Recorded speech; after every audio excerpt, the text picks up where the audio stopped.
Jadi gini Bante, itu bunyinya begini, wa ma khalaqtul jinna wal insa illa liya'budun.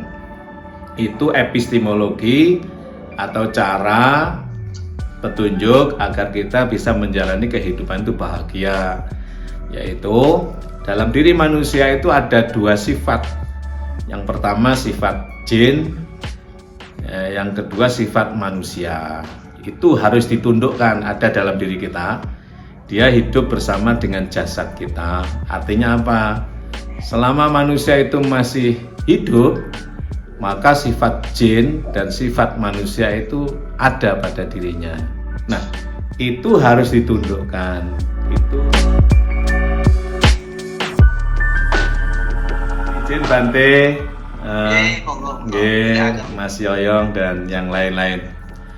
Jadi makna hidup itu kalau menurut saya, yang saya pahami, saya sebagai orang yang hidup ya, sebagai orang yang sedang menjalani kehidupan, dan kebetulan saya ini penganut ajaran Muhammad atau Nabi, maka agama saya mengajarkan bahwa hidup itu tujuannya supaya berbahagia. Jadi itu saja, jadi hidup itu sudah berbahagia. Bahasa saya itu bagaimana menjalani hidup itu dengan happy, bahagia. Lalu pertanyaannya, bagaimana orang itu bisa berbahagia itu? Orang hidup menjalani kehidupan ini bisa berbahagia. Nabi saya juga mengajarkan lewat firman Tuhan itu di dalam surat Ad-Dariyat, surat ke-51 ayat 56. Nanti bisa dicek itu. Saya bunyikan Bante ini, ya, saya bunyikan Qur'annya ya. Kalau Bante nanti kan membunyikan apa namanya Bante? Itu tarita ya. Tarita yang saya nggak bisa baca. Bedanya Bante dengan Kiai kan, kalau Bante bisa jadi Kiai, kalau Kiai nggak bisa jadi Bante kan. Ketahuan ini, ketahuan. Jadi biku bisa ngaji, tapi Pak Haji nggak bisa biku. Nah, nanti kalau saya biku Bante kesaingan nanti jadi. Jadi gini Bante, itu bunyinya begini, wa ma khalaqtul jinna wal insa illa liya'budun. Itu epistemologi atau cara petunjuk agar kita bisa menjalani kehidupan itu bahagia, yaitu dalam diri manusia itu ada dua sifat. Yang pertama sifat jin, yang kedua sifat manusia. Itu harus ditundukkan, ada dalam diri kita. Dia hidup bersama dengan jasad kita. Artinya apa? Selama manusia itu masih hidup, maka sifat jin dan sifat manusia itu ada pada dirinya. Nah, apa sifat jin itu? Sifat jin itu digambarkan, jin itu dicipta dari api. Dalam diri kita itu ada yang sifatnya menyala-nyala, ingin menyerang orang lain, ingin menguasai wilayah, ingin mendapatkan jabatan, cinta harta benda, dan lain sebagainya. Pokoknya kenikmatan keduniaan. Yang kedua adalah sifat manusia. Apa sifat manusia itu? Ya, kurang pandai bersyukur, suka berbantah, suka mengeluh, ya. Lalu merasa lemah dan lain sebagainya, mudah putus asa. Nah, ini adalah sifat-sifat manusia. Artinya apa? Semua manusia itu ada sifat semacam itu. Nah, itu harus ditundukkan. Itu tidak dipimpin, dikendalikan. Apa sifat jin yang suka menyerang, suka menguasai wilayah, cinta harta benda itu bagaimana itu? Ya diarahkan kepada agama, kepada religius, kepada spiritualitas, agar supaya di dalam meraih kekuasaan itu tidak menghalalkan segala cara, sehingga mendatangkan kebahagiaan bukan malapetaka. Apa sifat manusia itu? Misalnya suka mengeluh, kalau mendapatkan sesuatu yang dirasa tidak enak sedikit, mengeluh. Begitu lepas dari sesuatu yang tidak enak, lupa diri. Nah, ini diganti, disadari, diganti agar menjadi sabar. Nah, kalau sabar sekalipun rasanya pahit tapi hasilnya itu enak atau indah kan gitu kata Bante tadi. Nah, ini harus di-manage. Maka Tuhan memberikan potensi kepada kita. Ada berapa itu potensi? Yang paling inti adalah yang pertama adalah iman. Dalam diri kita itu ada kepercayaan. Orang mau nggak mau itu ada percaya. Kepercayaannya seperti apa lah itu masing-masing. Itulah yang harus dikembangkan. Yang kedua adalah ilmu. Ilmu ada dalam diri kita. Ilmu dalam perspektif Islam tasawuf ya, itu berbeda dengan pengetahuan. Kalau ilmu itu anugerah Tuhan, sifatnya mengetahui, sehingga yang diketahui oleh ilmu itu benar. Jadi kita itu tahu kita benar, tahu kita salah, tahu. Maka kalau kita merasa benar atas dasar ilmu itu kita benar. Kalau kita merasa salah itu benar. Itulah ilmu dalam dada kita. Nah, kalau pengetahuan itu produk manusia, kebenarannya nisbi.